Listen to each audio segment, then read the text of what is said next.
लक्ष्मी नारायण श्रीमन्नारायण लक्ष्मी नारायण श्रीमन्नारायण नारायण नारायण श्रीमन्नारायण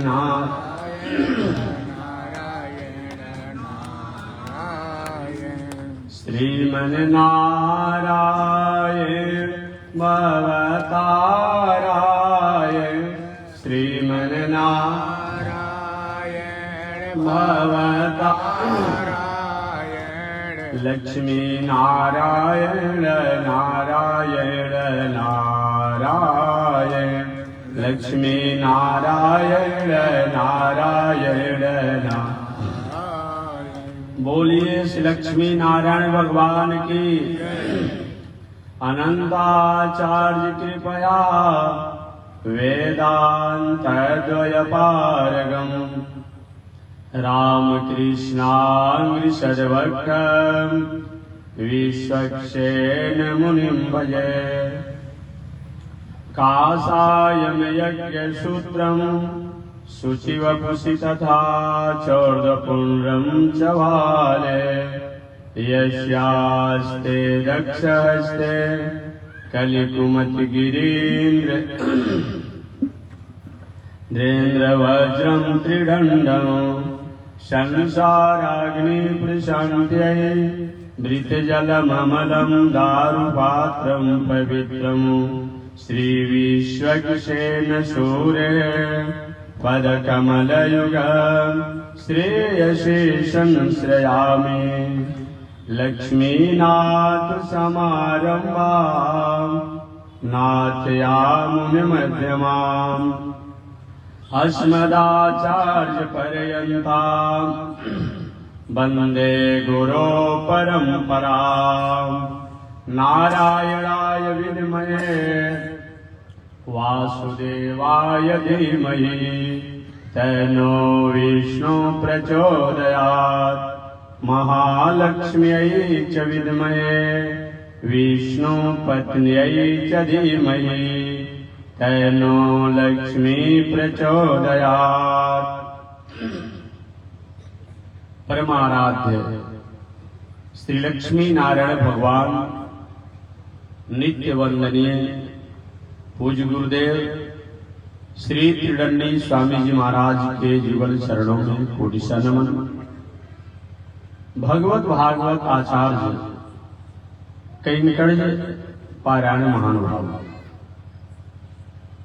प्रयागराज की पावन भूमि से चलकर आए हुए काशी की पावन भूमि से चलकर आए हुए जगत गुरु रामानुजाचार्य श्री स्वामी मुक्तिनाथ जी महाराज द्वारा आपने कथा श्रवण किया। हरिद्वार की पावन भूमि से चलकर आए हुए जगत गुरु रामानुजाचार्य स्वामी बैकुंठनाथ जी द्वारा आपने कथा श्रवण किया। पावन भूमि पर पावन कथा को निवेदन पूर्व दिन मैंने किया। पावन कथा प्रसंग अंतर्गत निवेदन करते हुए मैंने आपसे कहा था कि मानव जीवन में कथा की आवश्यकता है। जब तक किसी की आवश्यकता को हम नहीं समझ पाते हैं, महत्व को नहीं समझ पाते हैं, उपयोगिता को नहीं समझ पाते हैं, तब तक उसके प्रति हमारी रुझाने नहीं होती। रास्ते में आप जा रहे हैं, बहुत बड़ी विभूति आपके साथ जा रही है, उसकी उपयोगिता, उसकी आवश्यकता, उसकी महत्व, उसकी भूमिका, उसकी गरिमा, उसकी प्रतिष्ठा, उसकी मर्यादा को आप नहीं जानते हैं। दंड प्रणाम सलाम भी नहीं होता है। यदि किंचित कुछ ही आगे आप बढ़े होंगे और जाते जाते कहीं किसी यात्री द्वारा कि अमुक व्यक्ति जा रहे हैं, जिस व्यक्ति से किसी काम के लिए आप वर्षों से परेशान थे मिलने के लिए, और वो व्यक्ति कहीं रास्ता में जा रहा हो जो आप बहुत दिनों तक साथ ही चले, आपने उसकी महिमा को नहीं जाना था, कुछ नहीं किया। आज यही जब लोगों द्वारा जाना तो जाने के बाद अब आप उतावले हो गए, भावुक हो गए और जाकर उनसे अपने संबंध को स्थापित किया। तो बिना जाने न हो प्रीति, बिना जाने प्रीति नहीं होती है। इसलिए मानव जीवन में कथा की आवश्यकता क्या है और क्यों कथा को सुना जाए, सुनने से क्या होता है कि अगर हम कथा की महिमा को, गरिमा को समझ ले तो हमें और कुछ समझने की आवश्यकता नहीं। कथा माने केवल किताब की कथा पढ़ लेना, सुन लेना नहीं। कथा शब्द दो अक्षर से बना है, क और ख। क माने प्रकाश होता है, क माने ज्ञान होता है, थ माने स्थापित होना है, स्थापयति स्थापयति, लाति गृह्णाति ददाति इति कथा। अर्थात जिन शब्दों को सुनने के बाद, जिन वाक्यों को सुनने के बाद, जिन घटनाओं को सुनने के बाद, जिन चरित्रों को सुनने के बाद, इन आख्यान को सुनने के बाद हमारे दिल में, दिमाग में, मन में, बुद्धि में, चित्त में, आहार में, व्यवहार में, स्वभाव में, संगत में, बोलचाल में सत्य की स्थापना हो, परोपकार की स्थापना हो, परमार्थ की स्थापना हो, परमात्मा की स्थापना हो, प्रकाश की स्थापना हो, सहिष्णुता की स्थापना हो, सहानुभूति की स्थापना हो, सिंपैथी की स्थापना हो, उसी का नाम कथा है। इसलिए हमारे भारतीय दर्शन में कथा का बहुत बड़ा महत्व है। कथा सृष्टि के प्रारंभ में, सृष्टि प्रारंभ में कथा से ही हुई। भगवान श्रीमन नारायण के नाभि से कमल, कमल से ब्रह्मा जी प्रकट हुए। ब्रह्मा जी जब प्रकट हुए तो प्रकट होने के बाद कारण जानना चाहे, आखिर मैं कौन हूं। बहुत दिनों तक ब्रह्मा जी कारण जानते रहे, मैं कौन हूं। कमल के फूल पर बैठे रहे, कारण पता नहीं चल पाया। केवल ब्रह्मा जी की बात नहीं है, कथा को अगर हम अपने जीवन से, समाज से, दुनिया से, राष्ट्र से, सृष्टि से अलग कर दें तो केवल एक प्राणी हूं, इतना ही जानकर हम बढ़ जाएंगे। कथा की यह खासियत है कि हम अपने परिवार, पत्नी, बाल बच्चे, खेती, व्यापार, नौकरी, अध्ययन, अध्यापन इत्यादि को स्वीकार करते हैं। कथा को अगर भूल जाया जाए, काहे को खेती, काहे को व्यापार, काहे को परिवार, काहे को समाज, काहे को देश, काहे को राष्ट्र, काहे को राष्ट्र के प्रति भावनाएं कथा के द्वारा ही तो समझ पाते हैं कि हम देश के रहने वाले हैं, राष्ट्र की मर्यादा का रक्षा करना मेरा मौलिक अधिकार बनता है। ये कथा के द्वारा ही तो जाना जाता है। कथा माने केवल किताब को पढ़ लेना, यही कथा नहीं होता है। जिसको जानने के बाद प्रकृति, प्राणी को जानने में हम सक्षम होते हैं, उसी का नाम कथा है। ब्रह्मा जी बहुत दिनों तक कमल के फूलों पर विचार करते रहे, कारण जानने के लिए कि मैं कौन हूं। नहीं कारण जाना।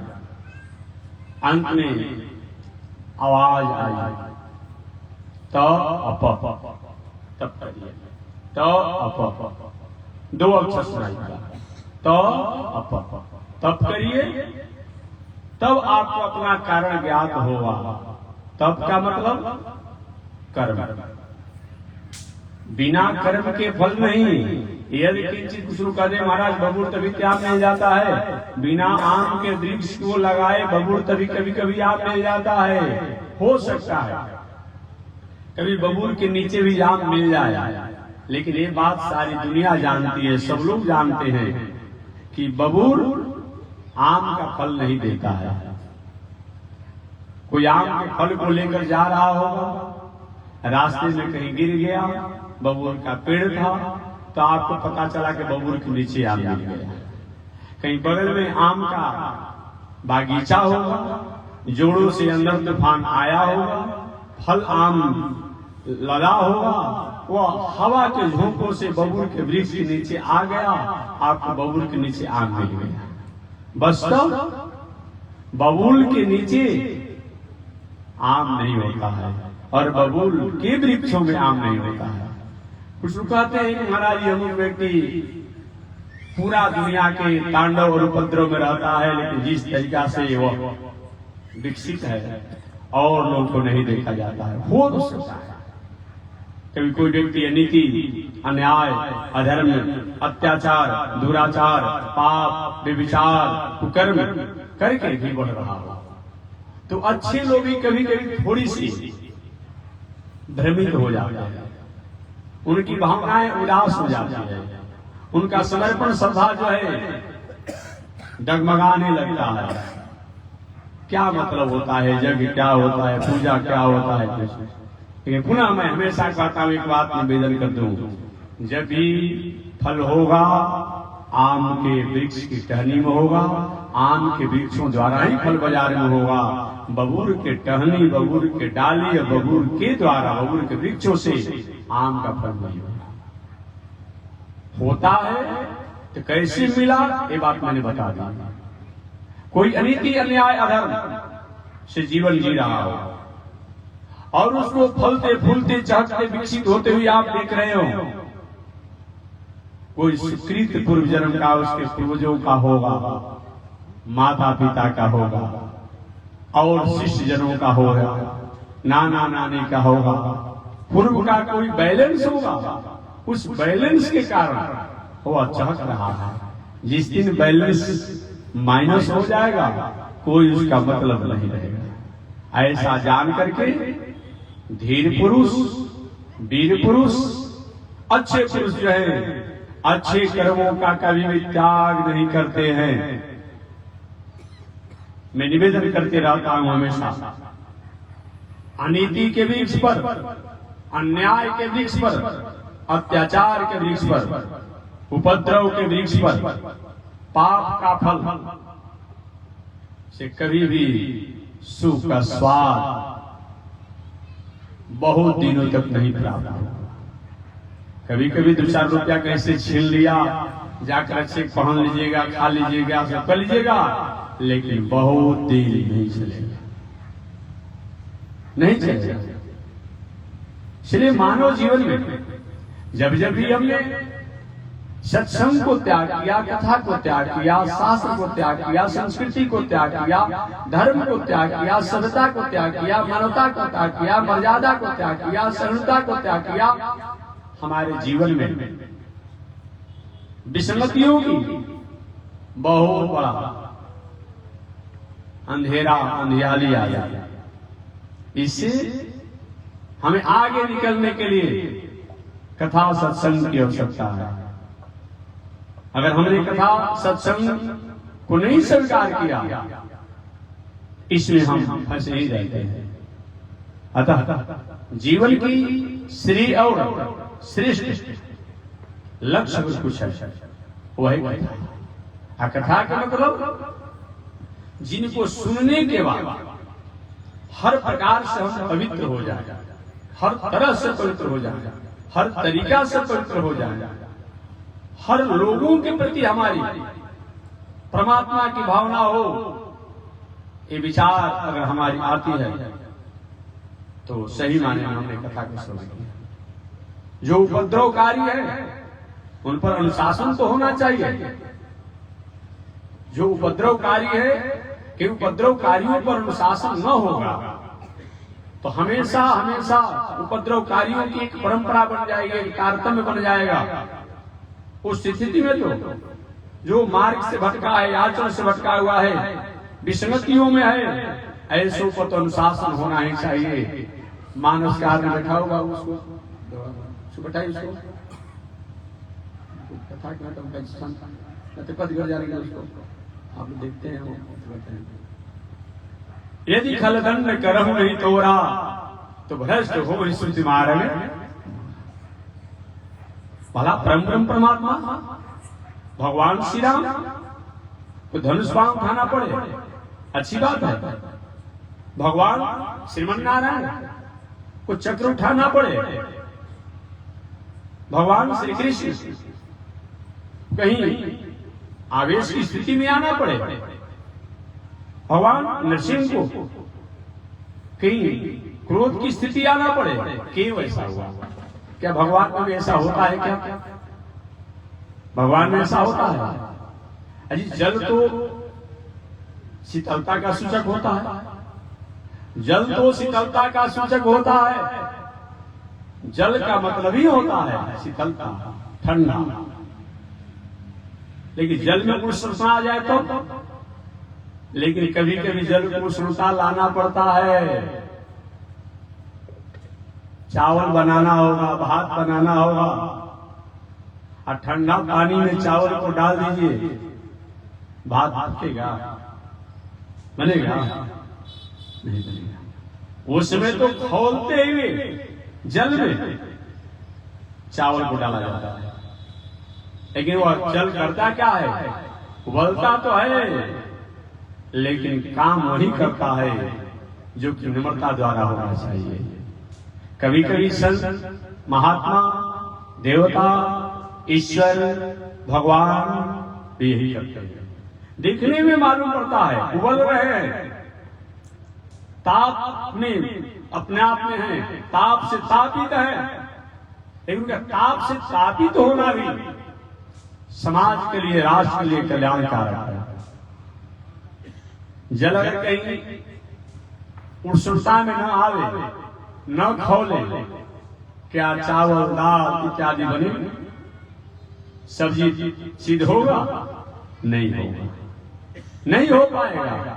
इसलिए यदि किंचित कभी कभी भगवान को, संत को, महात्मा को ऐसी स्थिति आप देखते होंगे तो उनका निजी स्वार्थ नहीं है। जल अपने निजी स्वार्थ के लिए नहीं खौलता है, जल तो खौल करके प्राणियों के कल्याण करने के लिए, चावल को, दाल को, सब्जी को सिद्ध करने के लिए अपने तापमान पर हो जाता है।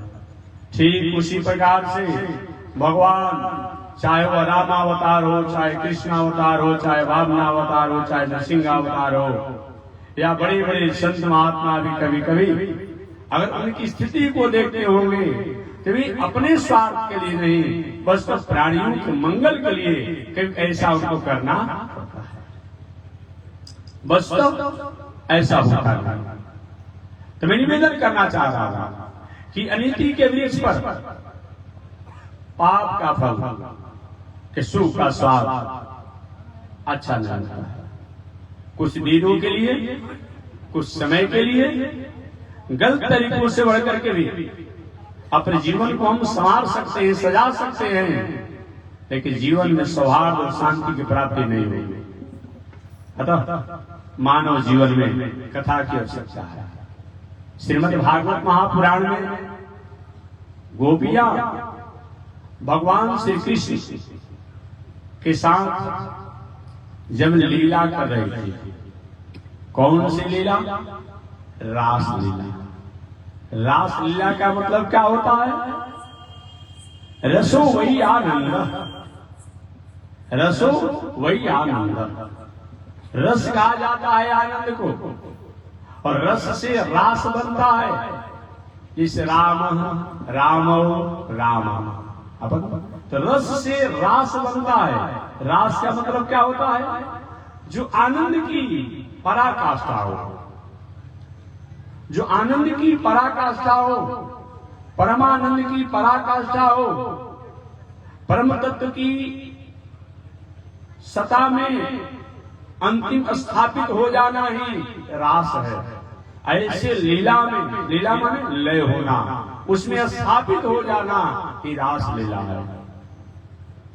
गोपियां भगवान श्री कृष्ण के साथ रास लीला में अचानक देखिए, कभी कभी विभूतियों के साथ आप रह करके, महापुरुषों के साथ रह करके, महानुभावों के साथ रह करके उसकी महत्व को आप आकलन नहीं कर पाते हैं। परिणाम क्या होता है? हम थोड़ी सी इतरा जाते हैं, अहंकार में आ जाते हैं। परिणाम क्या होता है? अच्छा नहीं होता। गोपियां भी भगवान श्री कृष्ण के साथ उनकी ब्रह्ममयी लीला में प्रवेश तो किया। और ब्रह्ममयी लीला में प्रवेश करने के बाद गोपियों के मन में एक थोड़ा सा अहंकार तो नहीं कह सकते हैं, ठसक आ गया। वाह, मैं भी तो कुछ हूं। दुनिया में बहुत सी नारियां हैं, बहुत सी बालिकाएं हैं, बहुत सी देवियां हैं, लेकिन अपने गोलोक धाम को त्याग करके, साकेत धाम को त्याग करके, वैकुंठ धाम को त्याग करके, मुक्ति धाम को त्याग करके, ईश्वर को, ब्रह्म को, परमात्मा को पृथ्वी लोक पर आकर के, मृत लोक पर आकर के हमारे साथ लीला करना पड़ रहा है। मैं भी कहीं न कहीं तपस्विनी हूं, मेरा भी कोई साधना है। भगवान ने कहा देखो यही मुझे अच्छा नहीं लगता, और सब कुछ अच्छा लगता है लेकिन यह अच्छा नहीं लगता है। अहंकार विमूढ़ात्मा गोविंदा।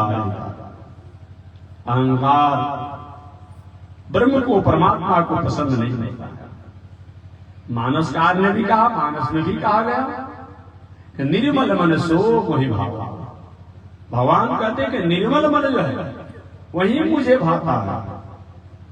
और मुझे, हमें बहुत मानस की चपाई नहीं आती, आप लोग से सुन करके बहुत हम आनंदित होते हैं, बहुत हम नहीं उस पर अपनी गहन स्थिति को स्थापित किए हैं, लेकिन आप लोग कहते हैं तो अच्छा लगता है। आप कुछ आप कहे हुए चीजों को सुन करके मैं भी थोड़ी सी अपने यकीन में ले लेता हूं। निर्मल मन कहते हैं कि निर्मल मन चाहिए। निर्मल मन सो मोहि भावा, मोहि कपट छल छोड़ देना। मोहि, भगवान कहते स्पष्ट कहते हैं मुझे कपट। कपट का मतलब क्या होता है जी? कपट है क्या चीज? अभी आप हम बैठे हैं, आप भी बैठे हैं, हम आपको देख रहे हैं, आप हमको देख रहे हैं। अब बीच में कहीं पर्दा लगा दिया जाए, काला कपड़ा का, काला कपड़ा का पर्दा लगा दिया जाए, तब हम आपको नहीं देखेंगे, आप हमको नहीं देखेंगे। यही कपट है।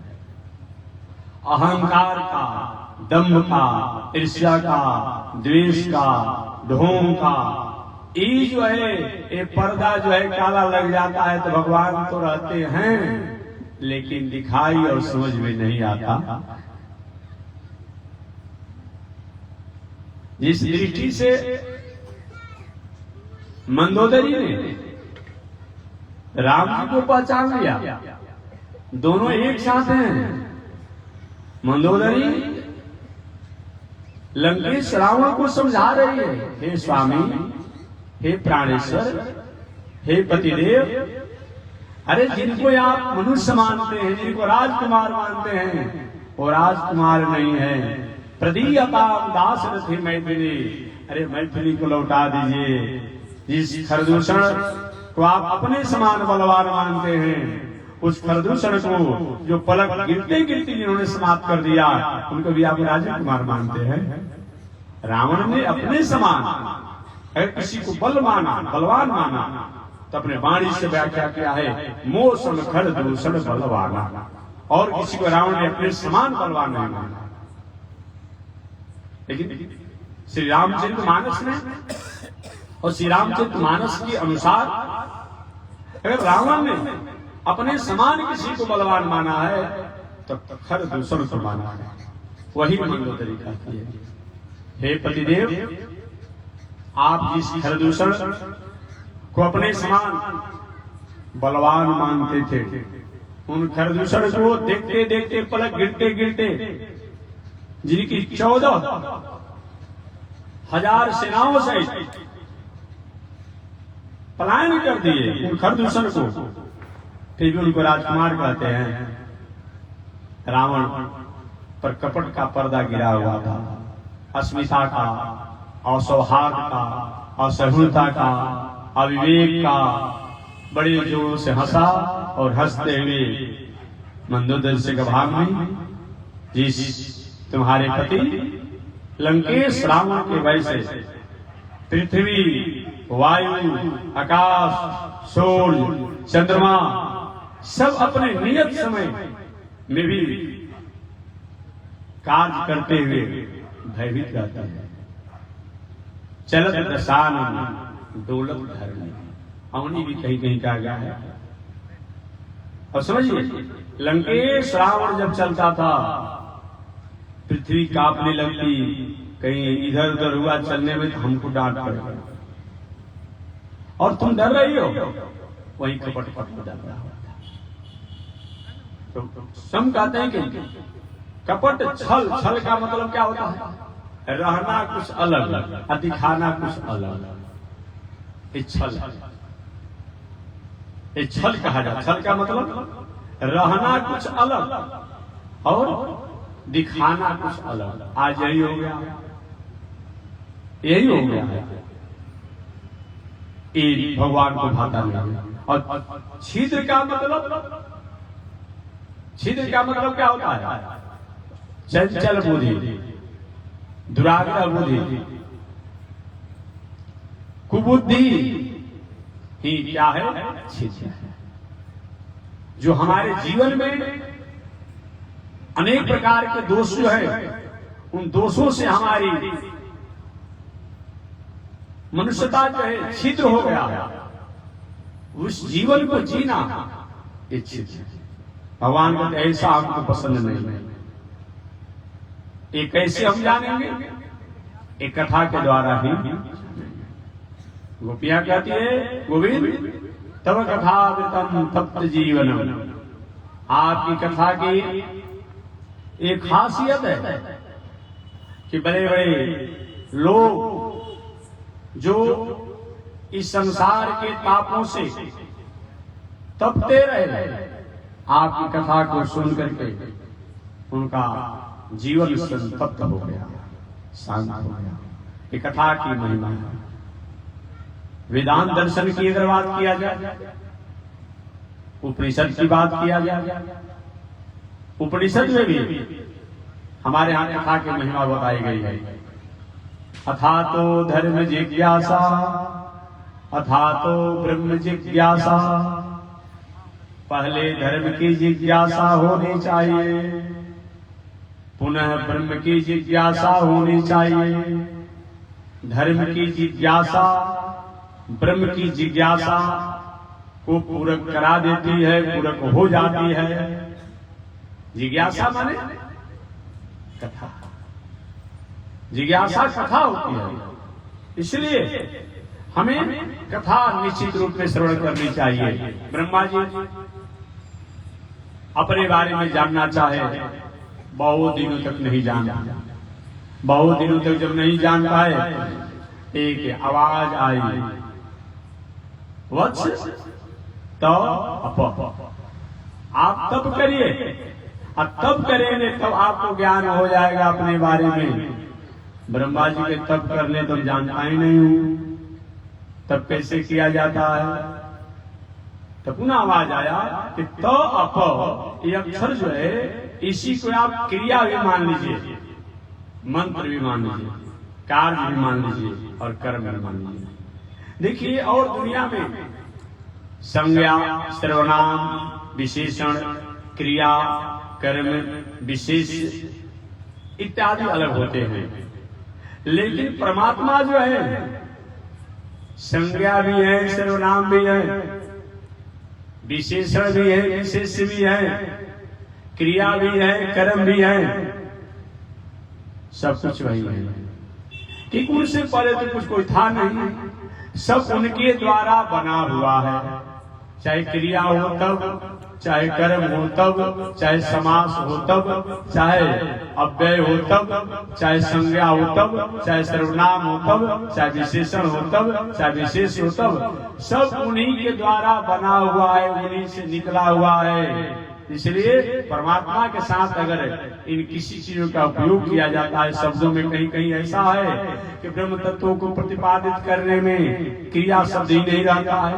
लोग कहते हैं कि इसको क्रिया, इसको क्या माना जाए। कहीं कहीं कर्म शब्दों को कर दिया गया है, कहीं कहीं संज्ञा शब्दों को कर दिया गया है। लेकिन कुछ भी हो, जहाँ ब्रह्म शब्दों का सूचक हो, जहाँ ब्रह्म शब्दों का सूचक हो, वहाँ वो सब कुछ आ जाता है, यथार्थ हो जाता है। एक कहना नहीं पड़ता है, अगत्या हो ही जाता है। ऐसे भगवान श्रीमन नारायण की तपस्या करने के लिए ब्रह्मा जी को आज्ञा हुआ। ब्रह्मा जी वही तो अप, इन दो अक्षर को ही ईश्वर की स्वरूप मान लिया और उसी तप शब्दों को अनुसंधान किए और अनुसंधान करके ब्रह्मा जी ने सृष्टि का विस्तार किया। तो कथा की इतनी बड़ी महिमा है, इतनी बड़ी गरिमा है कि ब्रह्मा जी सृष्टि के प्रारंभ में जब सृष्टि करने में सक्षम नहीं थे, तो कथा को श्रवण करके ही, कथा को जान करके ही सृष्टि का विस्तार किया। इसलिए मानव जीवन में कथा की बहुत बड़ी प्रभुता है। हम भी अगर जीवन में कथा को त्याग करके जीवन जीना चाहते हैं तो हमारा जीवन अधूरा हो जाता है। अतः कथा होनी चाहिए। यह कथा चाहे शास्त्र की कथा हो, वेदों की कथा हो, उपनिषद की कथा हो, संत महात्माओं की उद्गार भावना भक्ति की कथा हो, लेकिन वह भावना भक्ति शास्त्र सम्मत होना चाहिए, वेद सम्मत होना चाहिए, मनमुखी नहीं होना चाहिए कि आजकल मन में जो आवे वही अपने आप में एक नया विचार, नया पंथ, नया धर्म निकाल रहा है। ये नहीं होना चाहिए, क्योंकि नीतिकारों ने कहा है, शास्त्रकारों ने कहा है, जब शास्त्र देव सृज्य वर्तते काम का, जो शास्त्र की विधि को त्याग करके चाहे कितनी भी ऊंचाई पर पहुंच जाए, कितनी भी स्थिति को प्राप्त कर ले, न सिद्धि न वापनोति, वो सिद्धि की प्राप्ति के बातें मत करे। न सुखम न परागति, न सुख की प्राप्ति होती है न परागति की तो बात ही नहीं है। इसलिए शास्त्र की मर्यादा को त्याग करके अगर हमारे जीवन में कोई काम किया जाता है, उसका कोई मतलब नहीं होता। शास्त्र जिसे कहा जाता है, जिस वाक्यों द्वारा, जिन संदेशों द्वारा, जिन कड़ियों द्वारा, जिन श्लोकों द्वारा, जिन ऋचाओं द्वारा, जिन पद वाक्यों द्वारा हम अनुशासित होते हैं, जो हम पर अनुशासन करता है, जिसके द्वारा हम अनुशासित होते हैं, वही शास्त्र है। शासनात् शास्त्र। माता पिता के प्रति हमारी स्नेह भावना नहीं है, गृहस्थ आश्रम में है, शास्त्र कहता है मातृ देवो भव, पितृ देवो भव, माता को देवता समझो मानो, पिता को देवता समझो मानो। कड़े मिजाज के भी हैं तो कोई बात नहीं, तब आचार्य देव भव। अगर आप विरक्त आश्रम में हैं तो माता पिता गुरु सब कुछ भगवान और भगवान के भक्त आचार्य मानना। इस शास्त्र जो हमेशा हमें सतपथ पर चलने का संदेश दे, दूसरा शास्त्र का होता है जो हमेशा हमेशा हमें सतपथ पर, सतमार्ग पर चलने का आदेश दे, वह शास्त्र है। और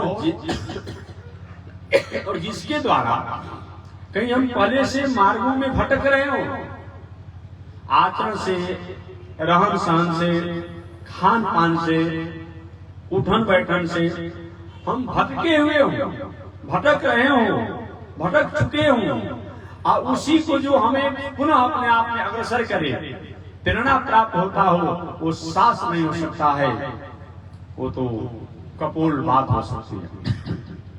इसलिए शास्त्र द्वारा हमें सतपथ पर चलने की प्रेरणा प्राप्त होती है। ब्रह्मा जी बहुत दिनों तक तपस्या साधना करके सृष्टि का विस्तार, और सृष्टि के विस्तार जब ब्रह्मा जी किए तो कथा आप जानते होंगे कि 3 प्रकार की सृष्टि ब्रह्मा जी द्वारा हुआ। एक विचार की सृष्टि, जिसको ज्ञान की सृष्टि करते हैं, शिक्षा की सृष्टि करते हैं, विज्ञान की सृष्टि करते हैं। दूसरा प्राणियों की सृष्टि, और तीसरा प्रकृति की सृष्टि, इनमें जिसके द्वारा अन्न फल फूल इत्यादि सब। आगे चल के तो ब्रह्मा जी ने बहुत प्रकार की सृष्टि किया, लेकिन 3 सृष्टि को प्रारंभ अवस्था में, ज्ञान की सृष्टि में उन्होंने सबसे पहले ओंकार को प्रकट किया, ओम को प्रकट किया, और वही ओम की व्याख्या परिव्याख्या ही वेद, उपनिषद, इतिहास, पुराण और विविध ग्रंथ बाद में सब कल्पांतर में। दूसरी सृष्टि ब्रह्मा जी ने प्राणियों का किया। उन प्राणियों की सृष्टि में सबसे पहले सनक, सनंदन, सनातन, सनत कुमार की सृष्टि किया। बाद में और भी सृष्टि हुई। प्रकृति और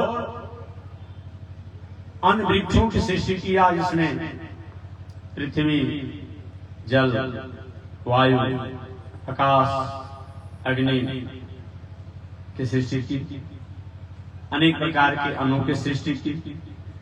इस प्रकार ब्रह्मा जी ने सृष्टि का विस्तार किया। तो सृष्टि के प्रारंभ में ब्रह्मा जी ने कथा के द्वारा ही सृष्टि का विस्तार किया। तो हम और आप अगर कथा को त्याग देंगे तो हमारे जीवन में भी आगे कैसे हम बढ़ेंगे, यह कार्य नहीं हो पाएगा। अतः चाहे आध्यात्मिक जीवन जीना चाहते हो, चाहे संसारिक जीवन जीना चाहते हो, चाहे बौद्धिक जीवन जीना चाहते हो, तीनों जीवन जीने के लिए कथा की आवश्यकता है, शिक्षा की आवश्यकता है, ज्ञान की आवश्यकता है। और ऐसा नहीं होता है तो सही माने में हमारा जीवन अधूरा है। अतः मानव जीवन में कथा की उपयोगिता है। शेष चर्चा अगले दिन करूंगा। आज दीपावली महामहोत्सव है, पूरे विश्व सहित हमारे संपूर्ण देश में यह दीपावली महामहोत्सव मनाई जाती है, जिसमें लक्ष्मी जी की आराधना की जाती है, भगवान श्रीमन नारायण की पूजा की जाती है, और भगवान श्रीमन नारायण से प्रार्थना की जाती है, प्रभु आपकी औलादनी शक्ति लक्ष्मी तो आवे मेरे घर में, लेकिन साथ साथ आ भी रहे। एक व्यक्ति ने हमसे पूछा था कि महात्मा जी ये बताइए, समझ में नहीं आता है कि पूजा होती है लक्ष्मी गणेश की, तो लक्ष्मी के साथ गणेश की पूजा कैसे होती है? अरे गणेश जी की तो पत्नी रिद्धि सीधी है, यहाँ लक्ष्मी की पूजा होती है। तो समय नहीं कि आपको जाना है, लेकिन मैं सीधी सीधी बात इतना ही बता दूंगा।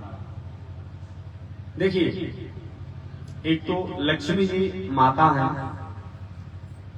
लक्ष्मी जी माता है। अब माता केवल हमारी ओर आती नहीं है, माता में कमला देवी, माता में कमला देवी, पिता देवो जनार्दन, बांधवा विष्णु भक्तासो स्वयं लोकम पुनः।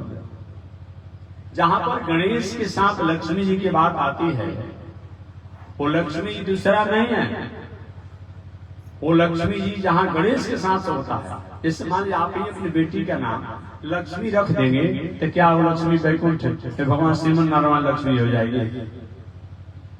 नहीं, ऐसा नहीं होगा। क्या अपनी बेटी को आप पार्वती रख देंगे तो कैलाश वासिनी पार्वती हो जाएगी? नहीं। वहां गणेश के साथ लक्ष्मी जो है वो गणेश जी की आह्लादनी शक्ति है, न कि भगवान विष्णु की वह अपनी लक्ष्मी है। संबोधित है उनको अपने आप। ये बात इससे मुझसे लोग पूछा था महाराज ये कैसे होता है? मैंने कहा भाई शास्त्रों की बातों को समझने के लिए रितंभरा बुद्धि होनी चाहिए, और जब तक से रितंभरा बुद्धि नहीं होगा तब तक से आप शास्त्रों की वाक्यों को नहीं समझ पाएंगे। तो एक व्यक्ति और हमसे पूछा था, हमारे शंकर जी के विवाह में भी तो गौरी गणेश का पूजा किया गया था।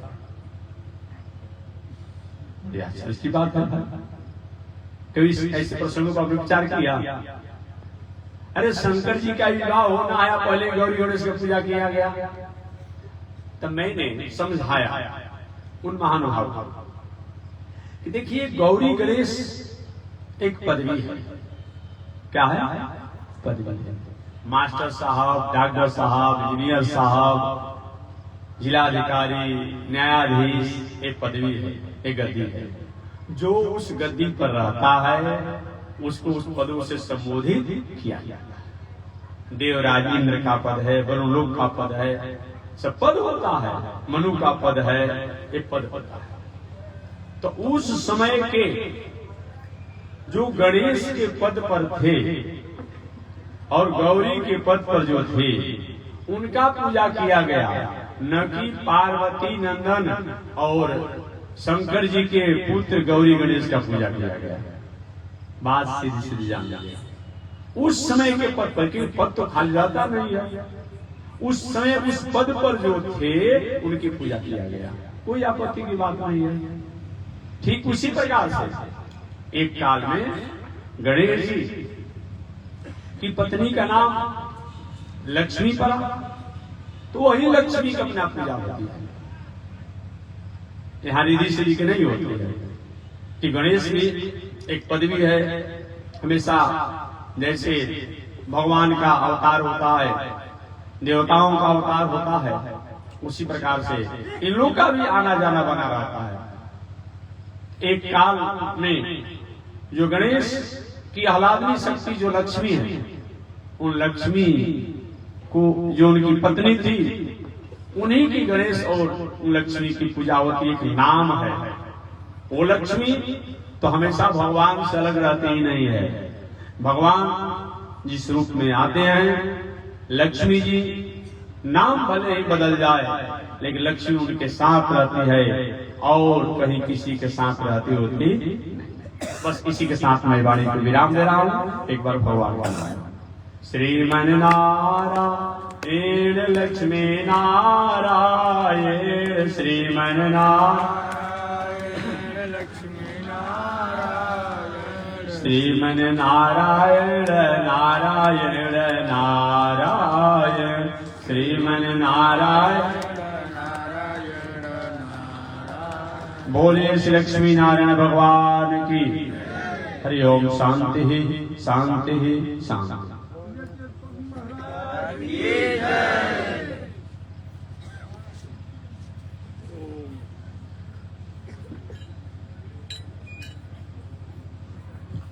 ओम चंद्रमा मनसो जात, चक्षो सूरजो अजायत, श्रोत्राद्वायुष प्राण समुखानिरजायत, श्रीसुते लक्ष्मी समतनया बहुरात्रे, पार्श्वे नक्षत्राणि रूपमस्मिनौ व्यातम्, ईश्वरीघाड़ा मोमयी घाड़ा सर्वलोकम मयी घाड़ा। श्री लक्ष्मी नारायण भगवान की जय, महालक्ष्मी माता की जय। विश्ववंद जगदाचार्य श्री त्रिदंडी स्वामी जी महाराज की जय। हरि ओम। शांति शांति शांति। बोलिए स्वामी जी महाराज की।